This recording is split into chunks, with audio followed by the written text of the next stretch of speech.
So when we look at example 3, we have negative 3x squared plus 2x plus b. So what I've done is put a slider in for b, and we can see that as we move this slider, okay, change the value of b, that's basically change the value of the y-intercept. We can change that value so that it just touches the x-axis, and that's really the boundary. Okay? B was, what did we worked b out to be negative 1/3. So when we get to be at negative 1/3, it's just going to touch the x-axis. There's our boundary for one solution. Now, if we let that b value be less than 1/3, notice that we have 0 solutions, so it's what we calculated. And then if we let b be greater than negative 1/3, we end up with more than one solution. We end up with two solutions. Okay, and that's we figured that out using our discriminant, but really we can use that change the b value to do that as well.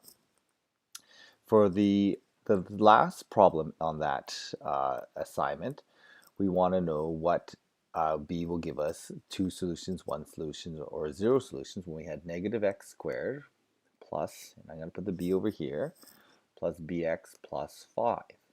Okay, so now as we change the b value, we can see that that b value, okay, it doesn't matter what we change the b value to, it's always going to give us, that parabola will never touch, the parabola vertex will never go below the x-axis, which means we'll always have at least two solutions for this parabola.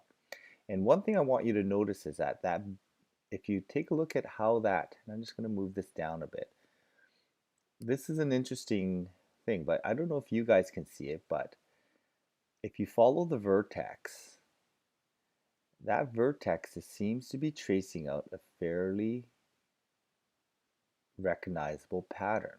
And to me, that vertex looks like it's definitely tracing out a parabola. So that's an interesting property that we're not really going to get into that, but there is a reason for that. And if you want to dig a little bit deeper, you can actually find out the reason why that happens. And you can actually just plug it into it's based on the discriminant. And if you just work out the discriminant, you can kind of see why that b value, as it changes, the vertex is following a quadratic pattern.